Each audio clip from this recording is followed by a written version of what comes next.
Shalom. Halo. Shalom juga buat saudara-saudara seiman yang di Zoom, yang di sini juga sambil menunggu. Sekarang udah jam 12, kita mulai persekutuan doa kita. Saya nggak dengar kata shalom tadi. Yuk kita mulai ibadah kita dengan semangat. Shalom. Shalom. Shalom, puji Tuhan. 2 minggu yang lalu kita belajar mengenal Tuhan itu bagaimana sih kita tahu tentang Tuhan. Kemudian minggu lalu kita diingatkan tujuan kita tuh apa. Apakah tujuan kita tuh kita diingatkan supaya bisa menjadi seperti Tuhan Yesus. Jadi saya di sini mengajak saudara-saudara seiman untuk memulai pujian kita dengan mengangkat sebuah pujian bahwa kita telah dipilih Tuhan sedari awal untuk menjadi seperti Tuhan. Mari kita nyanyikan, kita naikkan lagu pujian Jadi Sepertimu.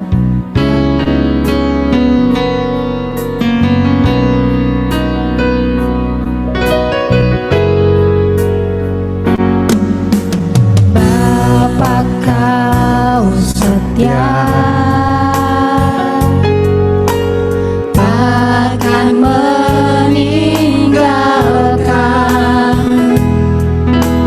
dan ku percaya Engkau milikku dan ku kerinduanku.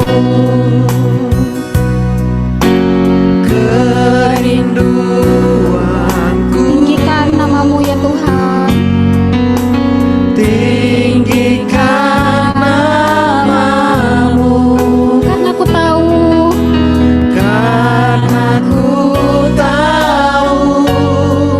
Engkau dalamku dan ku dalammu.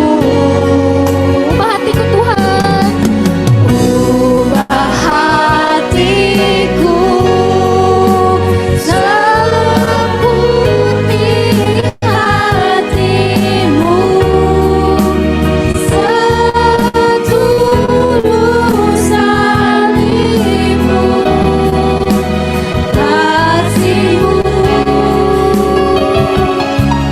Tuhan. Biar mataku Tuhan, biar mataku seperti matamu, pancarkan kasihmu. ku mau jadi. Ubah hatiku Tuhan,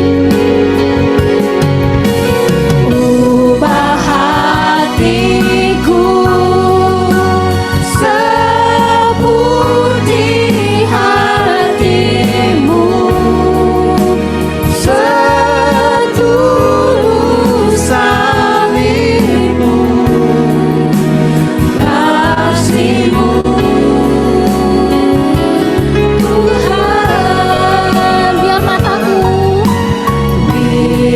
mataku seperti matamu, pancarkan kasihmu. Ku mau jadi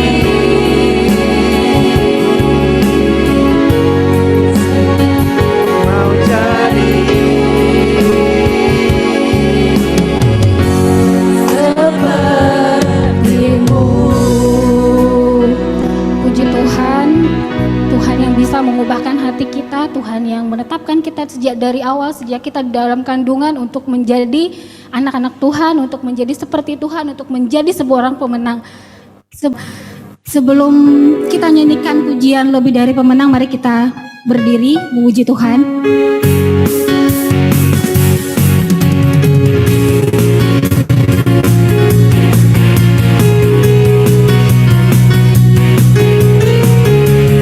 Haleluya. dari pemenang dalam segala perkara. Bisa dikalahkan oleh kuasa darahnya. Jika Allah di pihak kita, siapa dapat melawan? Kita lebih dari pemenang. Lebih dari pemenang dalam segala perkara. Bisa dikalahkan oleh kuasa darahnya. Jika Allah di pihak kita, siapa dapat melawan? Kita lebih dari pemenang. Haleluya, kibarkanlah panjinya, Yesus Raja segala raja. Haleluya, bangkitlah gerejanya, kita lebih dari. Sekali lagi haleluya. Haleluya, kibarkanlah panjinya, Yesus Raja segala raja. Haleluya, bangkitlah gerejanya, kita lebih dari pemenang. Kita lebih dari pemenang.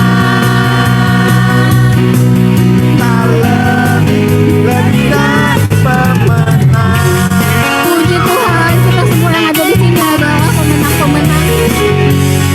Minggu lalu kita diingatkan dengan kisah Yosua yang dipilih Tuhan, dipimpin Tuhan untuk jadi pemenang untuk meruntuhkan tembok Yeriko. Kita yakin bahwa segala sesuatu, segala permasalahan yang ada di dalam diri kita masing-masing, dalam pribadi kita, lepas pribadi, itu bisa kita laluin dengan bantuan Tuhan, dengan Tuhan yang selalu ada di dalam hidup kita. Selama kita tinggal dalam Tuhan, selama kita menyerahkan permasalahan kita kepada Tuhan, dan kita yakin tidak ada masalah yang cukup untuk mengalahkan kita, karena kita memiliki Tuhan yang lebih besar. Ayo kita naikkan pujian, segala perkara dapat bertanggung di dalam Tuhan kita Yesus Kristus.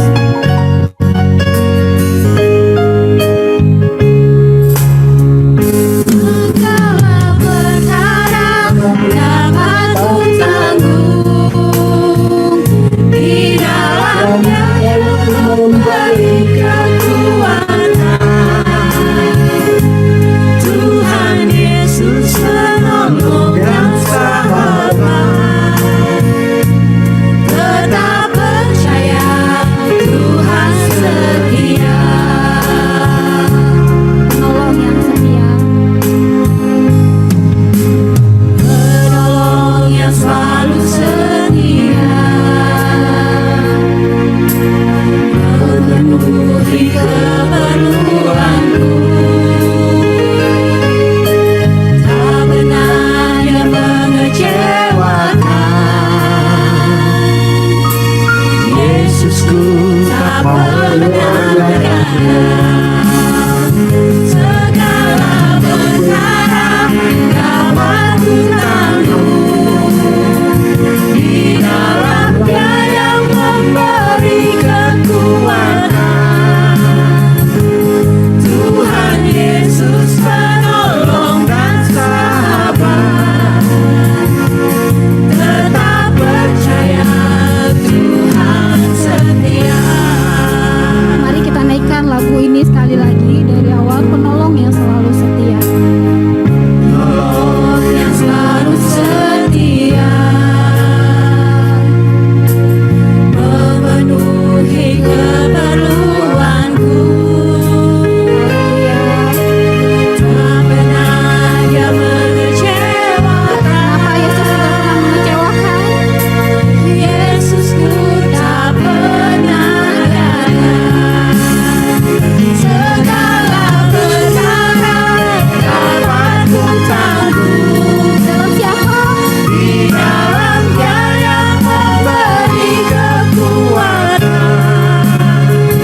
percaya Tuhan setia.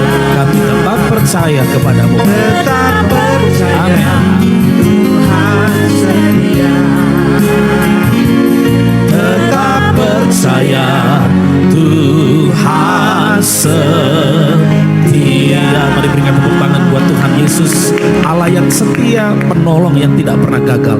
Kami mengucap syukur Tuhan, rancanganmu selalu baik buat kami. Mungkin menghadapi badai, kami belok ke kiri atau ke kanan. Mungkin kadang-kadang kami menjauh dari rancangan Tuhan. Tetapi ini yang kami tahu, Engkau penolong yang setia, yang sanggup menopang kami, menuntun kami, mengembalikan kepada track rencana Tuhan atas seluruh kehidupan kami. Hari ini Tuhan, siapapun kami yang join melalui ibadah kami online dan onsite, Tuhan juga urapi dan berkati, sehingga kami menikmati tuntunan Tuhan, menikmati perkataan-perkataan firman yang membangun jiwa kami, sehingga apapun yang kami alami, kami keluar menjadi pemenang. Tuhan urapi setiap kami, berkati setiap kami ya Bapa, dan urapan-Mu membuat kami tidak hanya mengerti, tapi juga melakukan firman Tuhan. Biar urapan-Mu turun bagi hamba-Mu yang tidak berguna, tapi akan berguna kalau Tuhan menggunakannya. Biar perkataan iman, perkataan yang menguatkan, perkataan yang memulihkan setiap kami turun dalam kehidupan hamba-Mu dan setiap kami yang hadir hari ini. Kami menyerahkan seluruh hidup kami dan firman Tuhan siang ini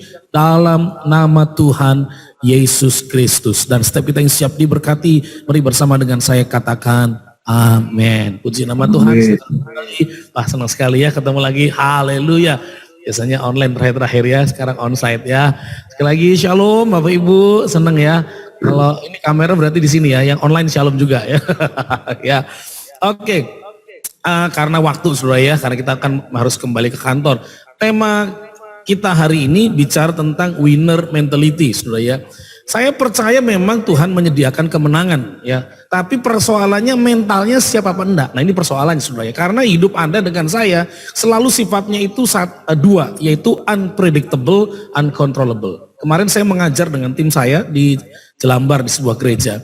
Terus kemudian salah satu teman saya ini manajernya Astra Saudara ya, yang bantu saya ngajar.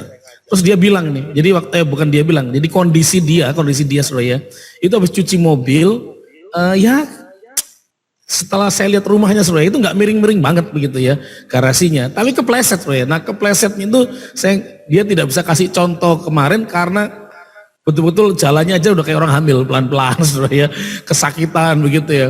Terus sambil bercanda kita bilang ya memang dalam hidup ini ada selalu yang disebut unpredictable, yang kita nggak ada yang tahu. Pengennya sehat, sakit. Kemarin juga istri saya chat, kena kanker dan sudah nyebar, nggak ada yang tahu. Juga meninggal dunia karena COVID, kita nggak ada yang tahu. Betul gak Saudara ya? Kemenangan pasti diberi oleh Tuhan. Menjadi pemenang itu title. Tapi mentalnya belum tentu orang-orang siap jadi pemenang. Itu persoalannya Saudara ya. Nah hari ini kita akan belajar firman Tuhan. Roma pasal 8 ayat 36-37. Ini ayat terkenal Saudara ya. Kita akan baca bersama-sama dua ayat ini. Roma 8, 36, 37. Mari baca bersama dengan saya. Bapak-bapak, ibu yang di online juga mari baca bareng ya. 2, 3. Seperti ada tertulis, oleh karena engkau kami ada dalam bahaya maut sepanjang hari. Kami telah dianggap sebagai domba-domba sembelihan. Tetapi dalam semuanya itu kita lebih daripada orang-orang yang menang oleh Dia yang telah mengasihi kita. Nah Bapak Ibu teman-teman, sebelum melihat ayat 37, perhatikan ayat 36 dulu Saudara ya. Jadi Anda dengan saya jujurnya, kan, kalau anak muda bilang kata jujurli ya Saudara ya. Jujurli itu kita itu nggak akan pernah jadi pemenang dalam hidup ini. Karena kenapa? Banyak akan menghalangi Anda. Loh, Anda kompetisi di kantor, kompetisi juga. Jangankan jangan dengan vendor lain atau komputer perusahaan lain. Kadang dengan tim lain kita juga kompetisi begitu. Dan kita ngerasa kadang dijegal teman lah, difitnah lah, diperlakukan tidak baik lah. Ada teman yang kerja gaya kodok begitu ya. Berenang naik, tendang bawah, berenang naik, tendang bawah gitu. Dia berenang sambil nendangin orang di bawahnya begitu kan. Nah tapi perhatikan bahwa Anda dengan saya hidupnya itu di ayat 36. 30 perhatikan, oleh karena engkau kami ada dalam bahaya maut sepanjang hari, dianggap domba sembelihan. Nah background kitab Roma ini adalah kekristenan hari itu tidak mudah jadi orang Kristen. Anda jadi orang Kristen dikejar sama Kaisar Romawi. Ujungnya dibunuh, yang paling gak nyaman menderitanya Anda dianiaya atau dikulitin atau dibakar hidup-hidup. Dan orang Romawi itu punya berbagai macam teknik untuk membuat orang itu kesakitan. Salah satunya adalah ditandingkan dengan binatang yang namanya kolosium. Ada kalau Bapak Ibu pernah ingat gladiator. Nah, di luar pertandingan gladiator ada yang lucu-lucuan. Apa itu? Singa lawan manusia. Nah, yang manusia itu orang Kristen. Kebanyakan. Kalau Anda ke Eropa, beberapa gereja Eropa itu ada di bawahnya, di underneath, di bawah tanahnya itu ada yang namanya katakom atau katakombe. Kalau Anda masuk ke sana, itu temboknya jajaran tulang-tulang. Tulang siapa? Orang Kristen. Yang memang mati di dalam gua-gua bawah tanah. Begitu. Karena kesulitan hidup dikejar oleh orang-orang Romawi atau tentara Romawi. Nah, menjadi orang Kristen hari itu tidak mudah. Karena seperti domba yang nggak punya kemampuan apa-apa, nggak punya senjata, dalam kan binatang selalu punya alat proteksi. Domba bukan domba gunung yang ada ini sudah ya. Kalau domba gunung ini ada tanduknya ya, tapi ini domba yang wool itu kan nggak ada apa-apanya begitu ya. Kita itu katanya kayak domba yang tinggal disembelih saja. Tetapi walaupun seperti ada bahaya maut sepanjang hari dan kayak domba yang mau dibunuh, tapi katanya dalam semuanya itu, dalam kesulitan, keadaan nggak nyaman, situasi buruk yang Anda alami sehari-hari, kita lebih daripada orang-orang yang menang. Ini menarik sebenarnya. Kalau kita nyanyikan lebih dari pemenang dalam segala perkara, tapi yang masalah dalam segala perkara kita dikalahkan. Lah kan lucu sebenarnya. Ngakunya kita lebih daripada pemenang dalam segala perkara. Enggak segala perkara kita kalah, entah sama teman kita, sahabat kita, dijatuhkan orang lain. Sepertinya kita domba sembelihan. Tapi Alkitabnya jelas ngomong, kita ini orang-orang yang menang. Nah, Bapak Ibu kasih Tuhan Yesus, next, hidup di bumi ini memang mengalami satu situasi yang kemudian sekitar 2010 ke atas disebut sebagai disruption. Situasi hidup yang tidak akan gitu-gitu saja, linear, bahwa semuanya oke, semuanya baik, enggak. Megatrend 2010 dan Megatrend 2000 dan Megatrend 2010. Jadi ada dua buku ya, yang ditulis John Naisbitt yang melihat 10 tahun ke belakang memprediksi 10 tahun berikutnya. Dan memang ada goncangan. Sehingga kemudian kita kenal sekarang ada generasi Alpha, generasi Z, saudara ya. Kalau Alpha itu di bawah 13 tahun, kalau Z itu 13 sampai 27. Nah, berarti kalau Bapak Ibu di atas 27, berarti Anda masuk generasi milenium atau generasi Y atau generasi X. Nah, kalau Anda masuk generasi X, generasi Y, kita itu pengennya semua mapan. Betul nggak? Semuanya oke, semuanya baik. Pandemi menggoncang semua orang. Betul nggak? Belum lagi kemudian ini ya, ini menggoncang orang sebenarnya. Teknologi canggih ini menggoncang orang. John Naisbitt nulis katanya begini, bahwa nanti situasi itu borderless. Padahal dulu kita nggak. Dulu Bapak Ibu kalau yang ngerti telematik video call ya. Dulu kalau video call conference itu betul-betul layar gede begini. Dan itu hampir 100 juta kata teman saya yang orang IT gitu ya. Untuk menyiapkan video call Indonesia ke Perancis gitu ya. Harus duduk rame-rame, kode begini. Ini sekarang kita di tempat tidur bisa. Ya betul enggak? Masih hidup semuanya. Kok kayaknya tegang saudara ya, haleluya. Apa semua, gara-gara target saudara ya. Loh itu yang jadi masalah itu sekarang saudara. Itu merubah banyak hal. Dulu dagang itu perlu tempat. Lokasi, place, sekarang udah nggak perlu, cukup di TikTok. Sampai pemerintah akhirnya bikin aturan TikTok dibuat 2 peraturan, yaitu media sosial tapi dagang juga kena. Kan begitu sekarang mau dibuat peraturan. Loh ini disruption itu situasi yang nggak seperti biasanya yang Anda mesti siap dan terima. Cuman next masalahnya ketika situasinya berubah, nggak sesuai harapan, banyak orang yang coba pengen segera selesai. Quitter, nyerah, gak sanggup saya adalah. Kadang bingung ya, ada orang yang hebat, cantik, sehat, kuat, sebenarnya kaya, tapi kenapa bunuh diri ya? Di Singapura tuh ada namanya coconut pandan ya, bukan? Kokoli ya, yang bunuh diri ya. Itu kan secara gambaran orang Singapura, itu kan cukup hidupnya. Kok menyerah begitu loh? Betul kan? Dia belum pernah tinggal di daerah Tambun sana atau daerah Depok masuk ke sini atau Margonda ngelewatin Margonda ke sini atau apa Bekasi dunia lain itu masuk ke Jakarta, dia belum pernah hidup kayak gitu loh. Singapura tuh enak banget saudara ya. Kok bisa menyerah? Nah banyak orang juga kayak begini modelnya akhirnya. Banyak orang yang akhirnya karena situasi yang disruption, situasi yang unpredictable, uncontrollable, akhirnya lu milih udahlah. Saya nggak siap, saya nggak bisa. Tapi lagunya lebih dari pemenang dalam skala perkara. Pernikahan dah berhentilah. Sampai di sini aja kita. Saya nggak tahu mau dibawa kemana hubungan kita. Oh haleluya, saudara. Berhenti. Bapak Ibu dikasih Tuhan Yesus. Mari kita selesaikan dulu sebelum ngomong pemenang. Kata yang kuat namanya mentalitas. Apa itu sih sebenarnya mentalitas? Next. Mentalitas itu kemampuan untuk melakukan upaya yang diperlukan untuk mencapai tujuan. Jadi ada kemampuan. Yang kedua adalah dorongan batin atau kemauan keras. Jadi tidak mungkin kita jadi pemenang kalau nggak punya kemampuan untuk mengerjakan dengan sepenuh hati. Loh, betul nggak?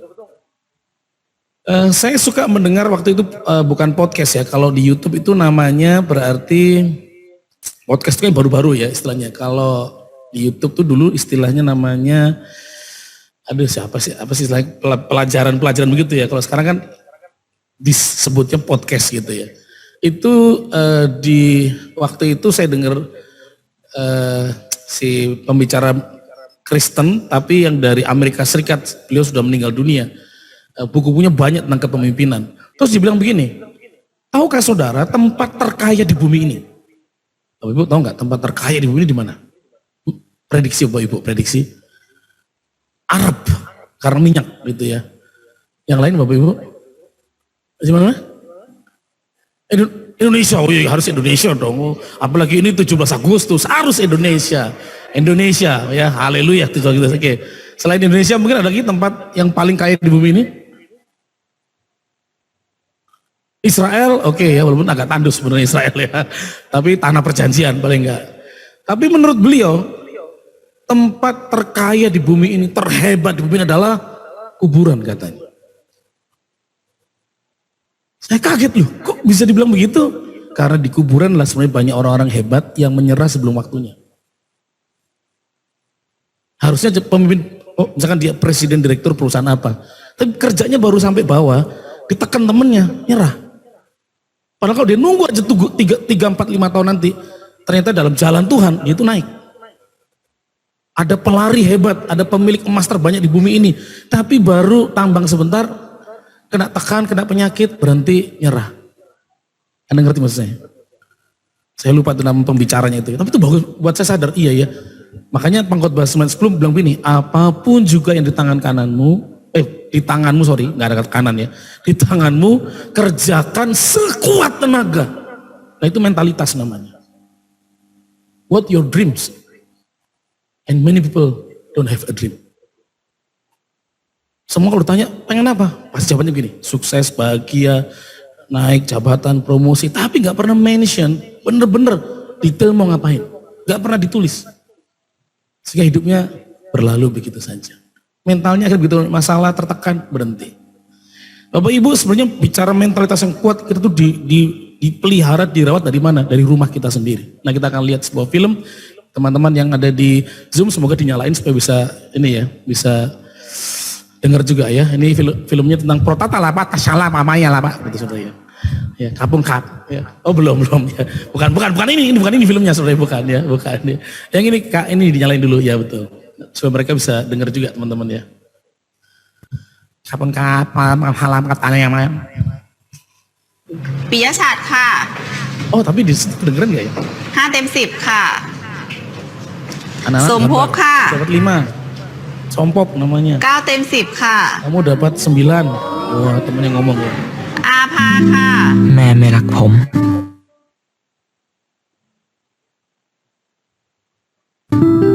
Tapi menurut dia, mamanya dia kasih tahu 9. ไม่เคยมีเวลาที่จะสนใจผม Pernah punya waktu. ป้าคะขอ ไม่เคยมีเค้กวันเกิด เหมือนคนอื่น Mama itu nggak pernah kasih kue kayak anak-anak yang lain. Saya tuh kalau ulang tahun nggak pernah dikasih kue gitu ya.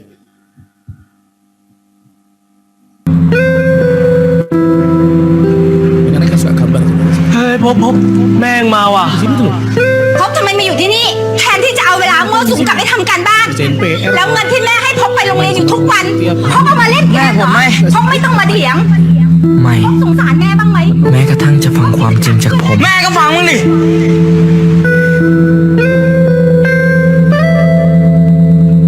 ในสายตาแม่ Buat mama saya itu ผมมันเป็นแค่เด็กไม่รักดี ไม่ให้ ก็แค่คอมอ่ะ ผ่อนเอาก็ได้นี่แม่ ค่าใช้จ่ายในบ้านมันเยอะแยะ ฉันจะเอาที่ไหนให้แก ถ้าได้อ่ะจะไม่ขออะไรแม่อีกเลย ทั้งที่ก็ไม่เคยได้อะไรอยู่แล้ว ฉันไม่ให้ แม่ไม่เคยรู้หรอกว่าผมทำอะไรได้บ้าง สนใจแต่เรื่องของตัวเองก็อยู่ไปคนเดียวแล้วกัน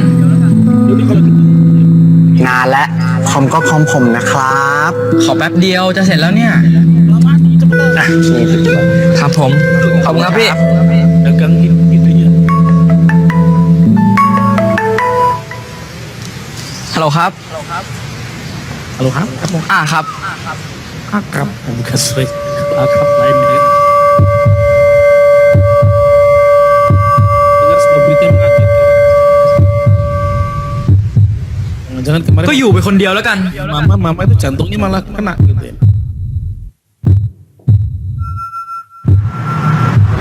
Nah, ternyata mamanya tiba-tiba kena sakit.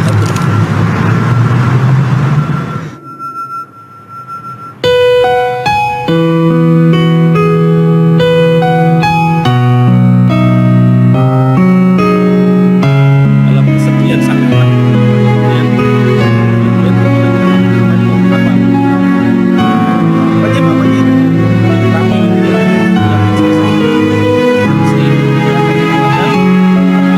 sadar. ก็ค่าใช้จ่ายในบ้านมันเยอะแยะ ฉันจะเอาตังค์ที่ไหนไปให้แก Anda nggak ngerti sebenarnya, ngerti maksud saya? Tapi sekurang สนใจแต่เรื่องของตัวเอง ไม่ให้ก็ไม่เอา gitu. Itu kalau mau kasih, saya pergi aja. ป้าเตี๋ยวชามดิเส้นเล็ก Anaknya bahkan tidak pernah makan di tempat dagang ibunya.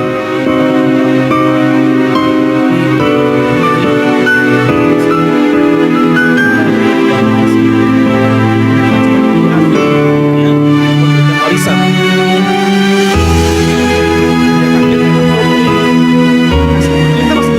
เป็นผมเองต่างหาก Ternyata aku ya. ที่สนใจแต่เรื่องของตัวเอง Ini semakin sampai tidak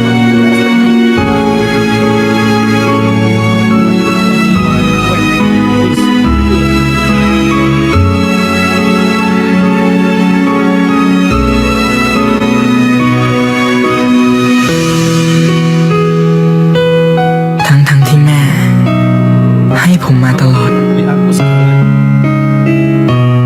แม้แต่วันสุดท้าย kan di akhir ini ในชีวิต kita berjuang, teman-teman pasti seperti itu. Bayar ya, haleluya. Ya, sawadikap, kapung kap. Nah, Bapak Ibu dikasih Tuhan Yesus, mental itu sebenarnya dilatih dari rumah sebenarnya. Mentalitas kita, dan kalau Anda jadi orang tua, saya juga punya anak 3, pernah bermasalah dengan anak saya nomor 2. Terus apa saya harus berhenti? Untuk enggak? Saya sempat sih saking marahnya saya bilang, ya udah terserah kamu lah. Kamu mau ngatur hidup kamu sendiri terserah. Kamu ingat ya, kamu tinggal di rumah saya, tidur di tempat saya bayarin sekolah kamu, baju saya yang beliin, makanmu masih sama saya. If you do not, kalau kamu nggak mau ngikutin aturan di rumah saya, keluar. Kami pisah tempat tidur akhirnya, kamar. Tapi paginya waktu doa Roh Kudus ngomong, kalau bukan kamu yang ngajar haram, terus siapa? YouTube, Instagram. Saya nangis dulu. Terus saya siang itu turun ke bawah, anak saya masih sekolah online, ya kaget saya karena semalam kita berantem keras sampai adiknya nangis gitu ya, ngeliat kami itu berantem. Saya datangi, saya peluk anak saya, Papa minta maaf, aku akan tetap sayang sama kamu, apapun yang kamu lakukan. Tapi kita janjian dulu supaya nggak berantem, itu sebenarnya. Sejak itu saya dengan anak saya enak tuh, kalau lagi mau berantem udah ngerti ini salahnya di mana. Tapi kan mentalitas tuh perlu kan, betul nggak? Kemauan keras, daya dorong itu perlu. Alkitabnya jelas, kita memang lebih daripada pemenang. Tapi kalau nggak ada mentalitasnya, nggak ada kemauan daya dorongnya, ya nggak bisa jadi pemenang. Amin. Nah kalau begitu teman-teman, bagaimana kita mengembangkan mentalitas pemenang? Nah ini yang penting ya. Ada yang mengatakan 10 hal, 21 hal, 101. Karena waktu kita nggak usah banyak-banyak teman-teman ya. Bagaimana kita mengembangkan mentalitas pemenang? Yang harus kita lakukan pertama, nggak ada cara lain. Ayat 38 mencatat satu perkara penting, yaitu next, kita harus di dalam Tuhan. Karena kenapa? Yesus menunjukkan cara hidup pemenang. Betul nggak? Dalam salah satu buku dikatakan, kalau saudara mau jadi pemenang, salah satunya adalah Anda harus belajar memiliki inspirator. Inspirator. Orang yang menginspirasi gitu ya. Menginspirasi kita untuk jadi pemenang. Misalnya saudara jadi petinju. Siapa petinju juara dunia yang akan kita tiru kan begitu? Betul nggak? Jangan juara tarkam, itu Agustusan saudara, itu antar kampung saudara ya. Kalau menjadi juara dunia, Elias Pikal kah, begitu kan ya. Atau Rambo, kalau Rambo jangan saudara, itu cuma film ternyata begitu ya. Tapi itu menginspirasi.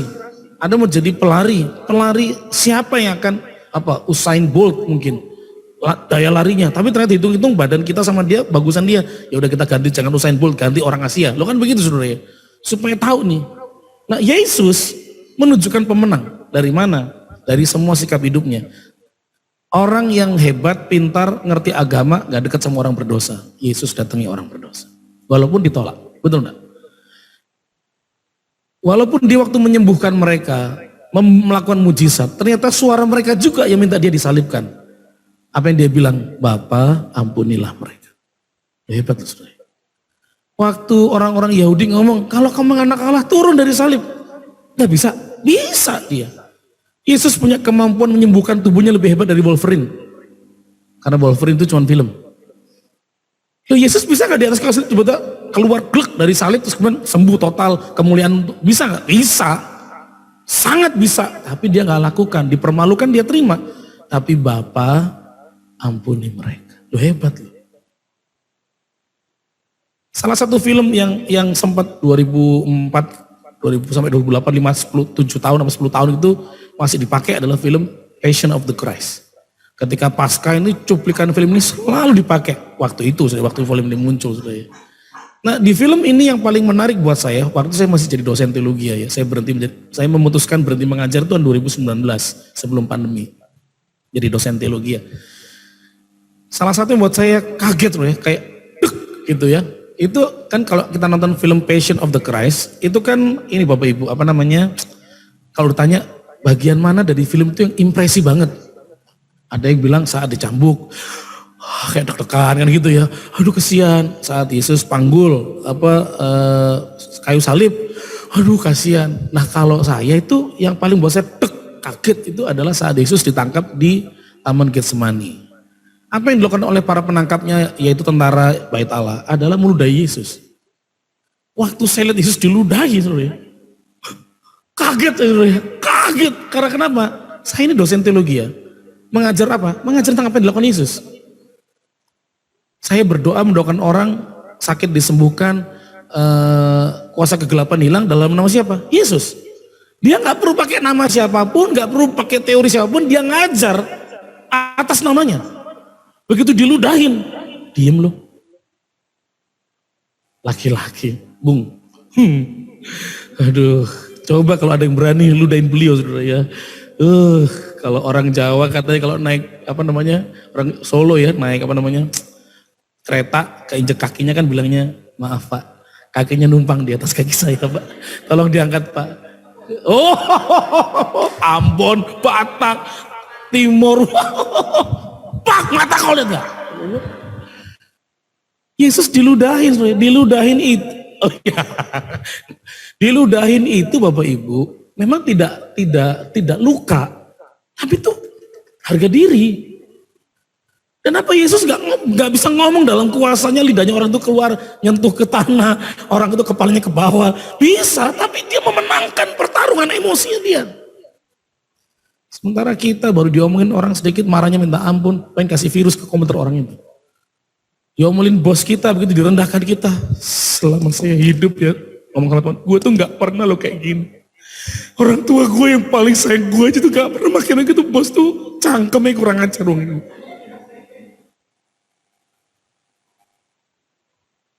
Kita belum bisa memenangkan kayak gitu-gitu. Kalau mau menang, next, harus di dalam Tuhan. Amin. Karena waktu otak kita mulai jahat, salah, Roh Kudus bisa ngomong, kasihilah musuhmu. Berdoalah buat mereka. Waktu semangatmu mulai merasa gak nyaman, udah capek, udah berhenti aja. Tenanglah hai jiwaku, mengapa engkau tertekan? Ada Roh Kudus yang mau palu. Kan gitu gak saudara? Kita punya inspirasi hebat Tuhan Yesus itu kalau dalam seluruh hidupnya. Memang dia ceritanya sudah sering kali Anda dengar, tapi menghidupi ceritanya dia enggak. Dan ketika kita di dalam Tuhan, ada kemenangan. Yuk kita coba tes ya, teman-teman yang di online juga coba tes ya.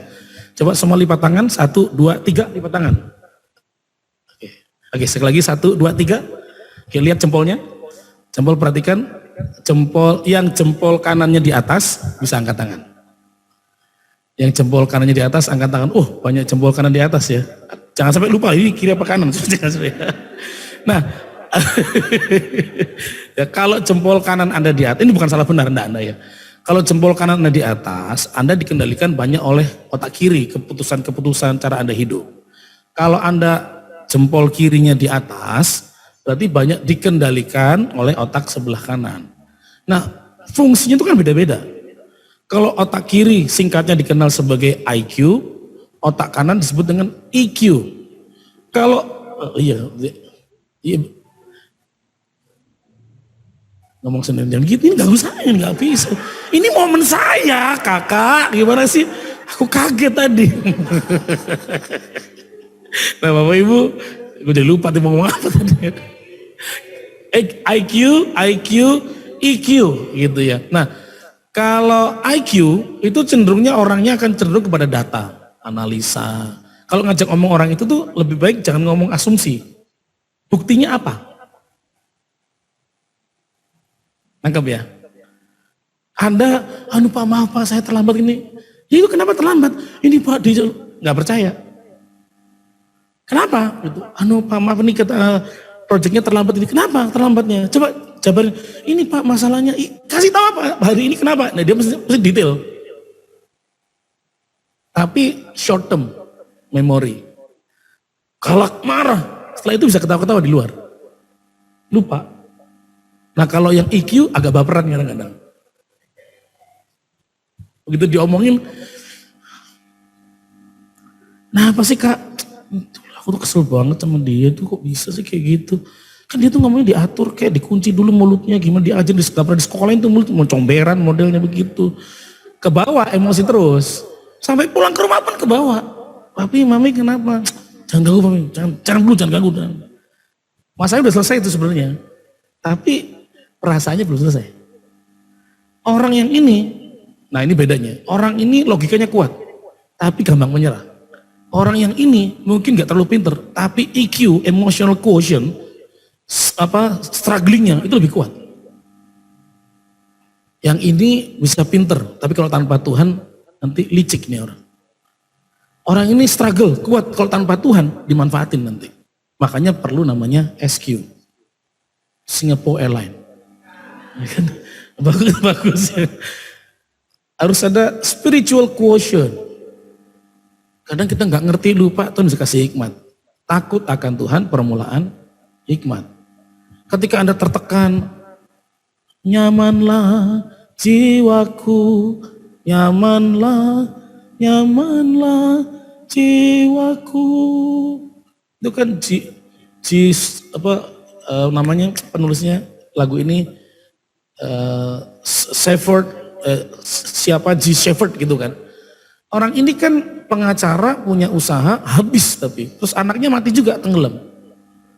Tapi dalam tekanan dia ngomong, Tuhan tetap baik. Bapak Ibu, Anda pasti bisa dikalahkan dunia ini. Banyak cara Anda kalah. Tapi dalam Tuhan, ada lebih banyak cara untuk menikmati kemenangan. Amin. Apa harus kita lakukan? Next. Berikutnya adalah harus punya yang namanya energi yang positif. Dalam bahasa dunia gitu sekuler ya. Kalau dalam bahasa Kristen atau membicara motivasi, pikiran positif. Nah, Profesor Friedman membuat sebuah penelitian. Mengapa orang harus punya pikiran positif? Runutnya begini, Urutannya gini, orang yang berpikir positif biasanya bisa mengucap syukur dalam segala hal. Kalau dia bisa mengucap syukur dalam segala hal, dia melihat angle-nya beda kalau punya masalah. Ketika melihat angle-nya beda, dia gampang menemukan jalan keluar dan juga menemukan peluang. Makanya orang jenis yang sana itu pasti lebih cepat berhasil. Nangkep ya urutannya ya, yang teman nggak kelihatan di situ ya. Orang yang memiliki pikiran positif, energi positif, menurut Profesor Friedman, biasanya orang itu akan mengucap syukur terhadap apapun yang terjadi. Waktu mengucap syukur, cara pikirnya kan beda jadinya kan. Angle masalahnya dilihatnya beda jadinya. Entah jadi pelajaran, kekuatan. Karena dia angle dilihatnya beda, dia bisa melihat peluang, dia bisa melihat kesempatan, dan lebih banyak orang seperti ini tuh berhasil katanya. Bisa menemukan jalan keluar, bisa melihat peluang dengan baik. Nah seringkali ketika punya masalah, pikiran kita stuck. Akhirnya hal negatif yang keluar. Sayangnya, yang negatif ini seringkali terjadi. Waktu naik mobil kita mulai negatif. Masuk kantor mulai nggak nyaman. Ketemu teman sudah mulai nggak nyaman. Lihat makanan pun jadi nggak nyaman. Sudah ya. Kita nggak nyaman sama sekali dengan hidup ini. Akhirnya, bukan kemajuan yang turun. Tapi hal yang buruk yang terjadi. Salah satu penulis tafsiran Alkitab yang terkenal namanya Matthew Henry, satu kali dirampok ya, di Inggris itu atau di Amerika atau negara barat ya, itu rata kan ada blok, ini blok, terus kemudian tengah-tengahnya ini jalan kosong, gang kecil, ini blok lagi kosong, blok itu ya. Tujuannya kan sebenarnya ini damkar bisa masuk, kalau ada kebakaran tuh nggak segera nyampur gitu ya. Kalau Anda paling gampang kalau ada ke Malaysia atau Singapura tuh ada tuh kayak gitu ya. Nah satu kali untuk memotong jalan dia lewati gang kecil itu. Waktu lewati gang kecil itu ternyata ada orang merampok dia. Sampai di gereja ada yang latihan paduan suara. Dia cerita, saya dirampok. Begitu Anda mendengar saya dirampok, orang dirampok, kira-kira apa pikiran orang? Maka macam-macam. Kalau yang baik bilangnya aduh kasihan. Yang lebih baik lagi berapa tak transfer, berapa yang dirampok. Itu lebih baik lagi saudara ya. Tapi biasanya banyak yang lebih jahat. Udah jelas jangan lewat situ lah, makanya salah you sendiri. Itu kan gang kecil susah. Yang lebih jahat lagi. Rasain tuh. Merasakan kamu kan susah sekarang. Itu pasti kamu orang dikutuk Tuhan. Yang lebih jahat. Tapi ada orang nanya, terus pelajarannya apa buat kamu? Oh saya mau ngucap syukur. Oh kamu dirampok kamu mengucap syukur? Iya. Saya mengucap syukur karena bukan saya yang rampok. Betul gak saudara ya? Betul kan? Bagus. Yang kedua, cuman uang saya yang dirampok, jiwa saya gak dirampok. Berarti saya masih bisa punya uang berikutnya. Yang ketiga, saya mengucap syukur bahwa akhirnya saya tetap walaupun dirampok, saya tetap bisa sampai ke rumah Tuhan dalam damai sejahtera. Sudut pandangnya orang itu akan melihat sesuatu beda jadinya. Profesor Friedman mengatakan kalau orang itu berpikiran positif dan mengucap syukur itu jadi booster energi katanya buat orang itu mengerjakan setiap hari. Apa yang harus kita lakukan Bapak Ibu? Jadi coba cek diri saudara, pikiran kita, hidup kita masih positif nggak ya? Atau cuman marah, kesel, gaji belum naik, udah pindah kantor, jalannya susah, naiknya jadi kena ganjil genap, betul ganjil genap ya, aduh jadi susah lah, mobil cuma satu lagi, jatuh naik ini kemarin keceperat, terus ngomel begitu atau ada hal yang baik? Saya tadi mikirnya tadi Raja Uli, kan saya liatin tuh Raja Uli, gimana ya kok gak ketok saudara ya, lagi lewat set, kan titiknya sebelah kanan saudara ya, kok gedungnya gak kelihatan ya. Apa di pojok, saya pikir di pojok itu kan ada apa, kalau maju satu lagi kan hotel saudara ya. Saya pikir itu yang, oh di sini, tempatnya baru. Dan puji Tuhan, gara-gara tempat baru saudara ya, saya nggak ngerti cara naik, haleluya saudara. Sampai beli dia telepon, di mana? Di lift bu, apa kan show dekat itu kan, ya kan bentuknya begini kan, apa beli show dekat kan. Saya pikir show-nya saya tunjukin di layarnya, kok nggak bisa nih, nggak ada orang ini betul mana? Ya apa cara dinaik gitu ya. Begitu saya mundur ngeliatin begini, Bu Lydia keluar, saya baru di bawah ternyata. Ya puji Tuhan gak ada orang. Saya mengucap syukur, gak ada orang jadi saya gak malu. Cuman ada satpam yang ngeliatin saya di CCTV, bego tuh orang bego. Di bawah Pak, di bawah gitu. Orang juga bego, kenapa ngomongnya dari situ gitu ya. Turun kayak ngasih tahu saya gitu. Ya. Bapak Ibu, percayalah, kita harus punya energi yang baik. Amin. Apa harus kita lakukan? Beranilah gagal. Orang yang tidak pernah gagal, biasanya nggak pernah coba. Ya, betul nggak? Anda tidak akan pernah tahu kemampuanmu, kekuatanmu. Beranilah gagal. Minimal kita setengah berhasil. Sudah pernah mencoba. Bapak Ibu dikasih Tuhan Yesus, salah satu buku yang saya suka ditulis oleh Billy P.S. Lim, judulnya Dare to Fail. Berani gagal. Di buku itu menceritakan banyak lah. Pasti buku kesaksian lah saudara ya. Dari mulai orang Indonesia, orang Malaysia, orang Singapura, sampai orang Barat, dari zaman sekarang sampai zaman masa lalu, sampai ratusan tahun sebelumnya. Tapi kisah tentang orang yang berani gagal itu banyak. Tapi bukan berarti terus gagal loh. Daya juangnya itu yang penting. Bukan masalah gagalnya. Paling enggak saudara punya daya juang terus melakukan. Kalau enggak pernah coba, enggak akan pernah tahu. Yang terakhir Bapak Ibu, waktu. Orang-orang yang pemenang, mentalitasnya itu tanggung jawab dan disiplin. Saya sangat sepakat kata-kata ini, bahwa hasil tidak pernah mengkhianati kerja keras. Amin. Loh kalau Anda cuman kerja, mohon maaf ya, kita memang kerja 8 to 5. Terus cuman gitu-gitu aja tuh. Gak pernah lagi studi, gak pernah lagi mengembangkan diri, gak pernah lagi ketemu teman-teman yang buat kita pemikirannya luas. Ya kalau kasih lemburan ya kita kerjain sungguh-sungguh, cari hidup kita berubah. Ya gak pernah naik lah kita. Walaupun kita ribuan kali nyanyi, lebih dari pemenang dalam segala perkara, ini bisa dikalahkan. Yang ada mah kita yang dikalahin. Bapak Ibu, saya dari S1 sampai S3 kuliah itu teologi ya. Dulu tuh kalau saya khotbah, pakai apalagi perjanjian baru ya. Jadi bahasa Yunani saya daripada bahasa Ibrani saya bagusan bahasa Yunani. Ibrani saya itu ya mentok-mentok 7 lah sebenarnya. Nah kalau Yunani saya cukup bagus, dapat A+, AA gitu. Jadi biasanya dulu ya kalau lagi khotbah, saya selalu lihat bahasa Yunaninya apa. Anthropos, Kronos, Kairos.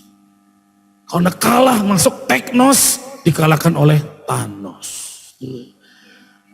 Dan jemaat pulang bingung. Tadi apa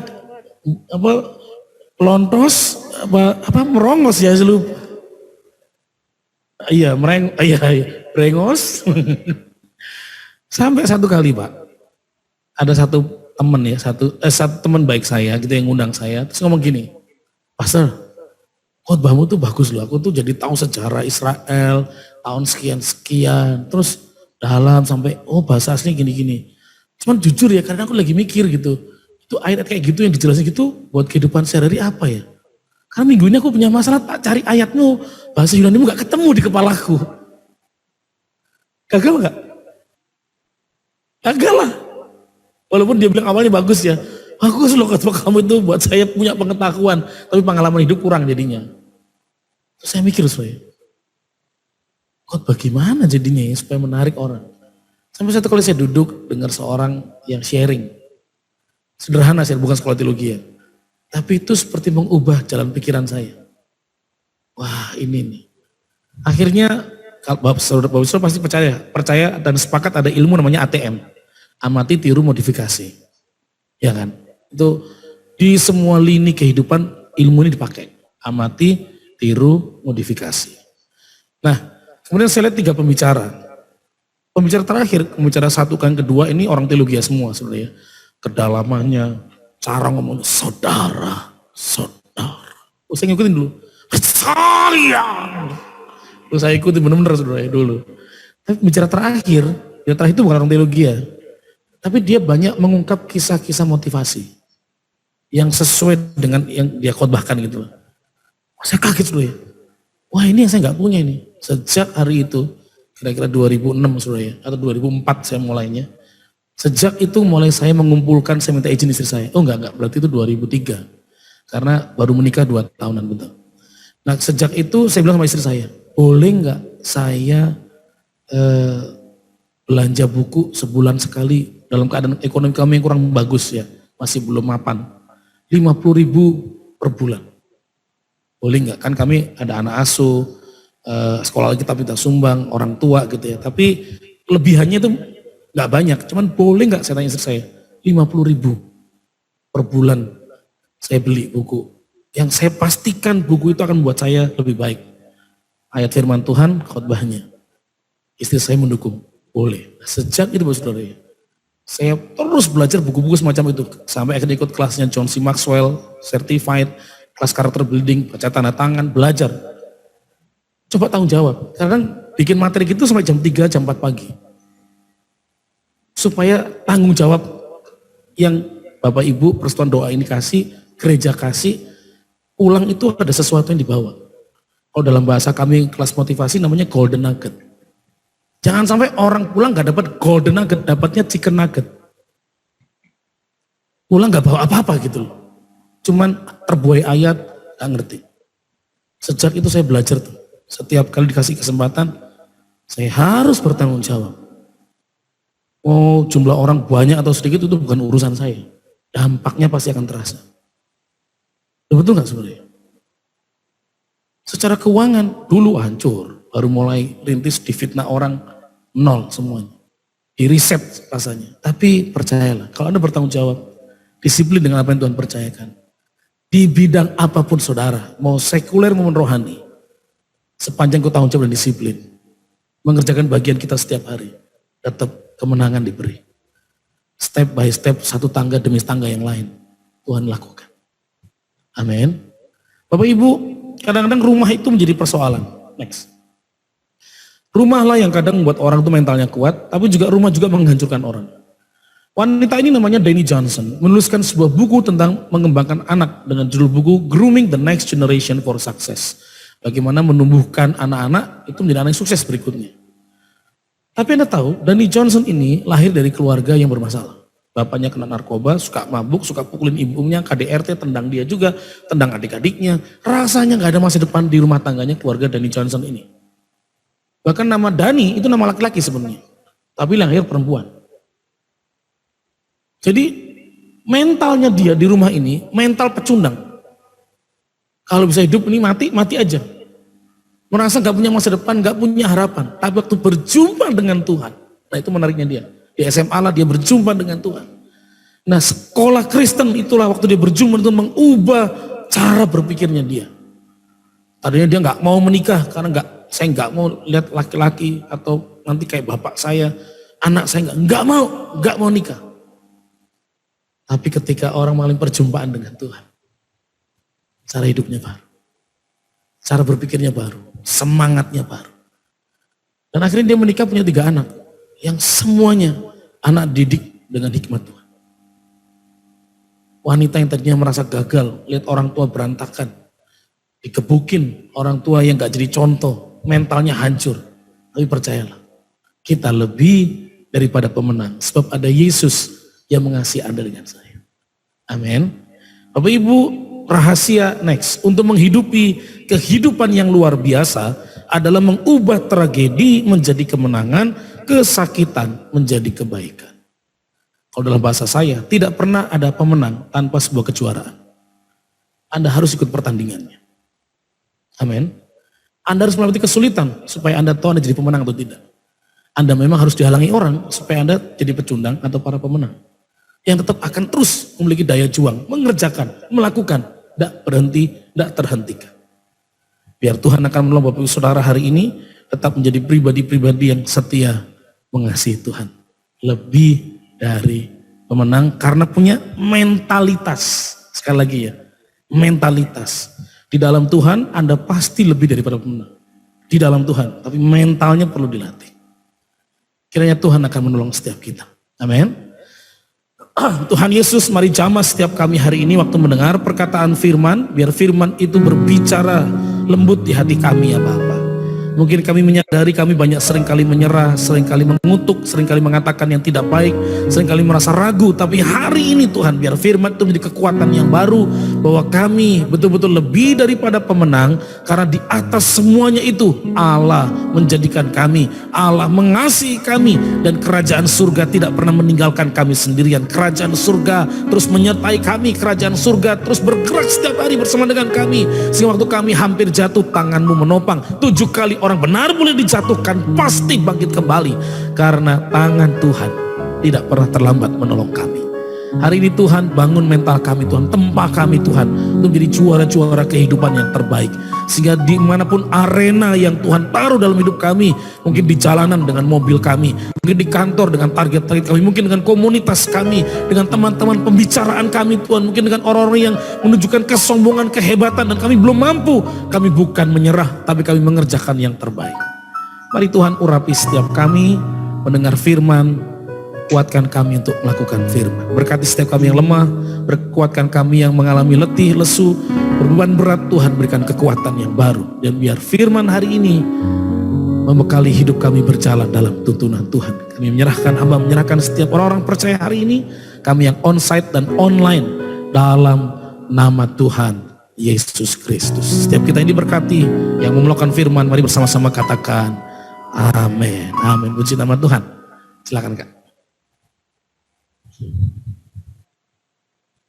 Ya, terima kasih Bapak Pendeta untuk khotbahnya yang sangat semangat. Kita sudah tahu kalau di mana letak kelenturan Bapak, karena sekolah terus ya Pak. Semoga kita semua jadi pemenang yang benar-benar pemenang, bukan nyanyi aja ya. Terima kasih Pak, diberkati pelayanan Bapak, keluarga, semuanya. Ya, terima kasih juga untuk para jemaat yang sudah hadir, yang di Zoom juga. Saya ambil alih dari WL, saya mau tanya dulu sebentar. Minggu depan itu kita kan hari kejepit. Yang di sini pada cuti bersama nggak? Jadi kita tetap, berarti kita tetap onsite dan online ya. Terima kasih. Pengumuman minggu depan, jadi tanggal 18 Agustus kita akan dilayani oleh Bapak Pendeta Christopher Tapiheru. Terima kasih juga persembahannya yang diberikan di nomor yang tertera, dan di flyer juga ada ya, dengan persembahan Bapak Ibu sungguh memberkati banyak orang, terutama di tempat ini. Ya, kita akan mengakhiri ibadah kita. Bapak nanti minta tolong doa syafaat ya Bapak. Saya undang untuk berdiri, nanti doa syafaat dan doa berkat dari Bapak. Kita akan nyanyikan, turun satu lagi, Kuasamu Terlebih Besar. Silakan.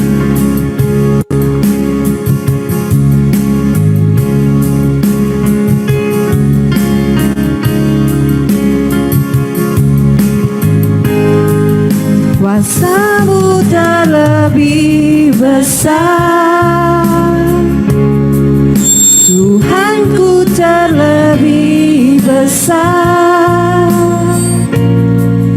Tak pernah terlambat dan dalam hidupku. Kuasamu terlebih besar, Tuhanku terlebih besar. Tak pernah terlambat janji-Mu ya Tuhan, pulihkan hidupku. Sebab tidak pernah terlambat janji Tuhan Yesus. Tak pernah terlambat janji, tak pernah terlambat, tak pernah terlambat janji, oh ya Tuhan, pulihkan hidupku.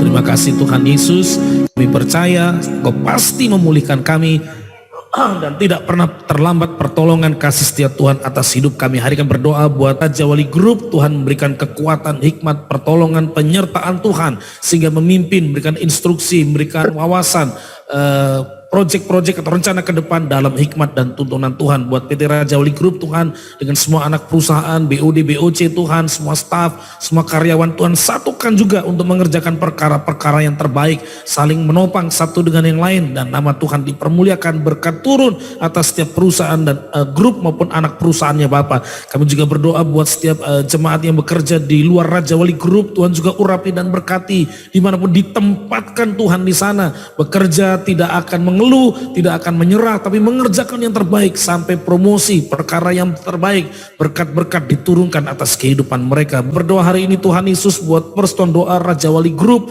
buat teman-teman para pelayan, para pengurus, Tuhan urapi berkati buat jemaat yang juga hadir secara onsite maupun online karena mereka ada kesibukan dari tempat masing-masing, tapi dengan sungguh-sungguh menikmati firman, menikmati ibadah, Tuhan juga urapi dan berkati, karena kami percaya orang-orang yang mengasihi Tuhan, mencari Tuhan, intim dengan Tuhan, mereka akan seperti burung Raja Wali yang terbang tinggi, diberi kekuatan sayap yang baru ya Bapak. Tuhan Yesus, kami terus berdoa buat bangsa dan negara ini, buat proses pemilu. Tuhan, kami minta pemilu yang tenang, tidak saling menjatuhkan, ekonomi tetap berjalan, anak-anak bisa sekolah, makan minum dicukupkan, orang bisa bekerja tanpa rasa takut, dan kami akan terus melihat Indonesia dijaga oleh Tuhan Yesus. Berkati buat presiden dan wakil presiden, semua jajaran menteri Tuhan, lembaga tinggi negara, bahkan sampai pelosok-pelosok desa, Tuhan juga urapi dan berkati agar di negara kami ada ketenangan, ada keamanan, damai sejahtera, dan bukan hal-hal yang buruk, bukan rencana jahat manusia, tapi rencana yang terbaik dari Tuhan diturunkan bagi Indonesia.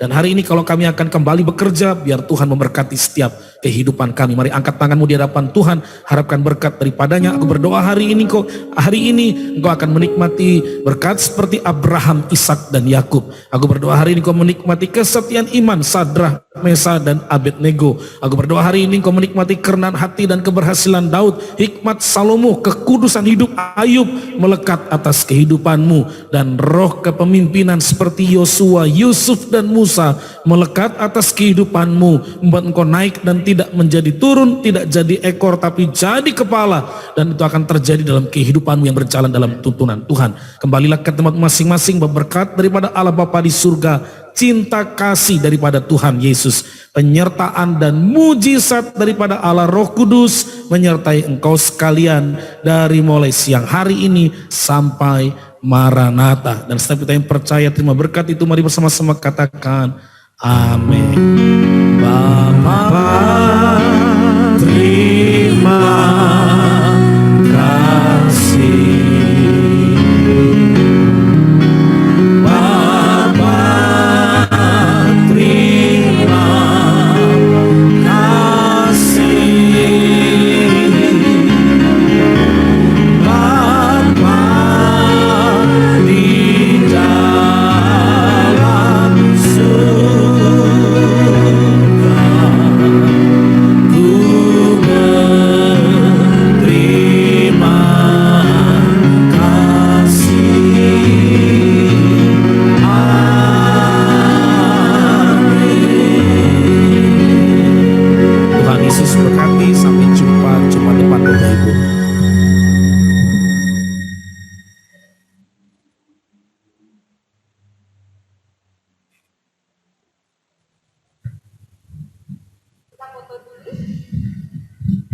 Ayo yang Zoom dibuka kameranya, yang di onsite maju ke depan ya. Pak, kita mau foto sama Bapak, Pak.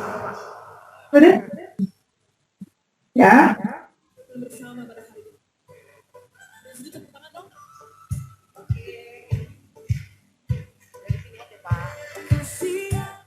Ayo maju. Yang Zoom buka dong, Pak David, apa kabar? Pak Parlin. Halo Pak Parlian, Bu Yeni, Baik. Pak Herman, Angga, Bu Susmita. Ini ada Pak Yashihiro juga. Selamat datang.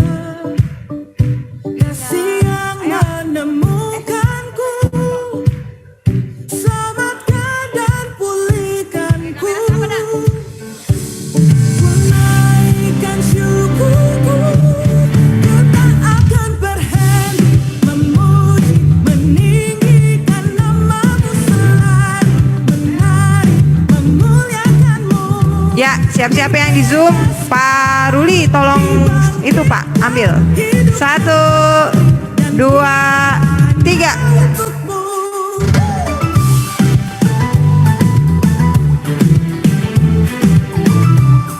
Ya, terima kasih. Sampai ketemu minggu depan. Tuhan memberkati. Pak.